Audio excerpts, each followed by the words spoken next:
Shalom dari studio Daerah Conference Minahasa dalam program Bertumbuh dalam Kasih-Nya. Kita akan mempelajari pelajaran Sekolah Sahabat, pelajaran yang ke-6 dengan topik Aku akan bangkit. Sebelum kita mempelajarinya, mari kita satu di dalam doa. Tuhan Bapa kekal yang ada di sorga, kami akan belajar firman-Mu lewat pelajaran Sekolah Sahabat. Kami membutuhkan kuasa Roh Kudus boleh ada di hati dan pikiran kami, agar ketika kami belajar, ketika kami mendengar, kami boleh mengerti, menguatkan iman kami, dan kami boleh alami dalam kehidupan kami. Di dalam nama Yesus kami berdoa. Amin.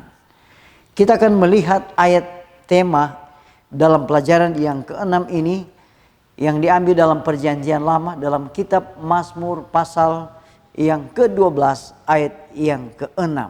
Bunyinya seperti ini. Oleh karena penindasan terhadap orang-orang yang lemah, oleh karena keluhan orang-orang miskin, sekarang juga aku bangkit, firman Tuhan, aku memberi keselamatan kepada orang yang menghauskannya. Saudara-saudara, pastikan kita telah mempelajari dari hari ke hari. Dan pada hari Sabat kita akan mendiskusikan di setiap UKSS yang ada di jemaat masing-masing. Saya akan membawakan ringkasannya dalam pelajaran Sekolah Sabat pelajaran yang ke-6 ini. Nah, mari kita akan lihat poin-poin dalam pelajaran Sekolah Sabat ini. Yang pertama adalah di mana kita sudah belajar bahwa Allah adalah tempat berlindung. Allah adalah tempat perlindungan. Allah adalah menara dan kekuatan kita. Nah, dalam metafora ini menandakan bahwa kebenaran Alkitab di mana Tuhan selalu berdiri di sisi anak-anaknya yang setia. Dengan kata lain bahwa Allah selalu ada di pihak kita, umat Allah, anak-anaknya yang setia. Kemudian Allah juga memberikan perlindungan dan pemeliharaan. Jadi selain Allah berdiri di pihak kita, Allah juga memberikan perlindungan dan pemeliharaan. Kemudian poin berikut juga dikatakan bahwa di mana dalam pekan ini kita akan mempelajari kiasan yang serupa, di mana kiasan tersebut adalah tentang Tuhan kita sebagai pejuang perkasa yang berjuang untuk anak-anaknya. Di mana kita akan juga mempertimbangkan gagasan ini dalam konteks penindasan sosial yang terlalu umum di zaman Alkitab, terlebih di zaman kita sekarang. Kemudian kita juga akan mempelajari atau poin berikut adalah di mana tema penindasan sosial dalam topik utama dalam Alkitab kenabian atau kitab-kitab kenabian dalam Perjanjian Lama, di mana bergema di seluruh Mazmur. Sementara pelecehan terhadap orang-orang oleh para pemimpin politik, mereka membuat kita tertekan. Kita bukannya tanpa harapan. Tentu saja Tuhan adalah pembela orang-orang yang rendah hati. Saudara-saudara, kalau kita melihat dalam pelajaran Sekolah Sahabat ini, di dalam kitab Wahyu, di sana menjelaskan di mana hari penghakiman berlangsung di tempat yang kudus. Bahkan dalam kitab Wahyu pasal 6 kita belajar bahwa jiwa mereka yang telah dibunuh karena firman Allah berada di bawah mezbah. Di mana kita melihat ayat yang ke-9 di sana mengatakan bahwa mereka menerima jubah putih sambil menunggu tindakan terakhir Tuhan untuk menebus mereka dari kematian. Kemudian dalam Wahyu pasal 8 juga kita akan belajar di mana dimulai dengan penglihatan tentang 7 sangkakala yang diberikan kepada ketujuh malaikat yang berdiri di dekat mezbah emas di hadapan tahta Allah. Dalam Wahyu pasal 8 Di sana ada ayat 2, juga ada ayat 3. Sekarang saudara-saudara, kalau begitu apa sangkakala?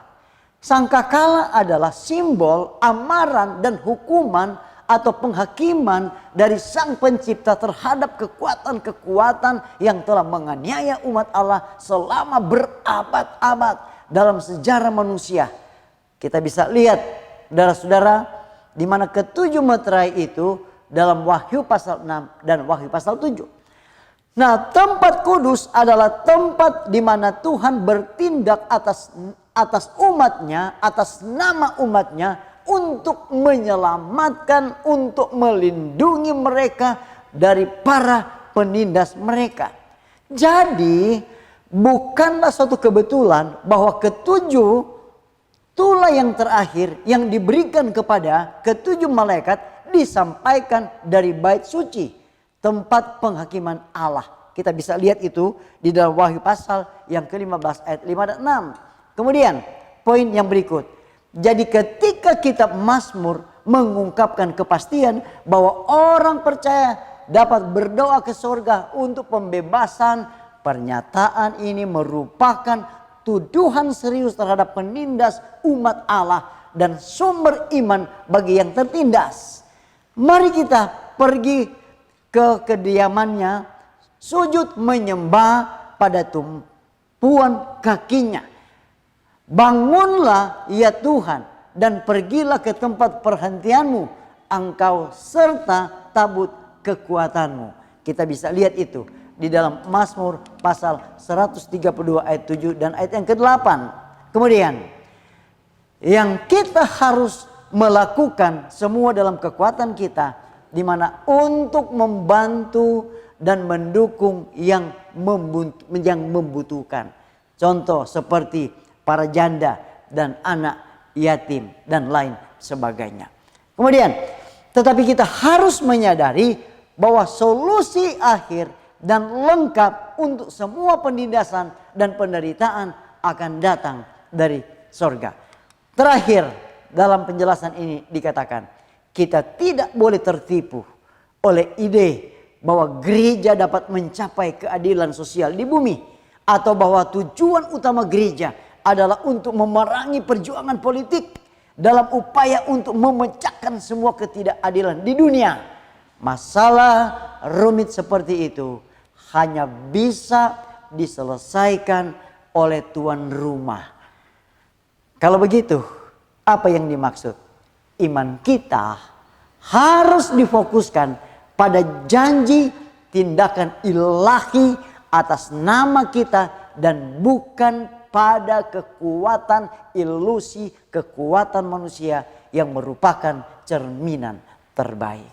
Saudara-saudara, menarik dan luar biasa pelajaran sekolah Sabat, pelajaran yang ke-6 ini. Biarlah lewat pelajaran ini boleh memberikan kekuatan dan pengalaman rohani di dalam kehidupan kita ketika kita diperhadapkan di masa-masa yang sulit, ketika kita diperhadapkan dengan hal-hal yang mungkin menindas, menyakitkan kita.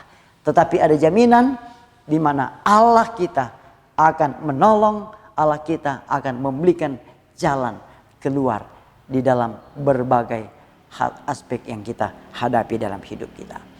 Kiranya Tuhan memberkati kita semua. Mari kita satu di dalam doa. Tuhan Bapa kekal yang ada di sorga, kami bersyukur dan berterima kasih oleh karena lewat pelajaran sekolah Sabat ini, lewat firman yang kami pelajari, boleh memberikan kekuatan iman, boleh memberikan kemampuan bagi kami untuk bagaimana kami menang dalam setiap ujian. Ketika kami menjadi umat yang setia, ketika kami menjadikan Tuhan yang pertama dan terutama dalam kehidupan kami. Terima kasih Bapa, inilah doa kami. Di dalam nama Yesus kami berdoa dan mengucap syukur. Amin.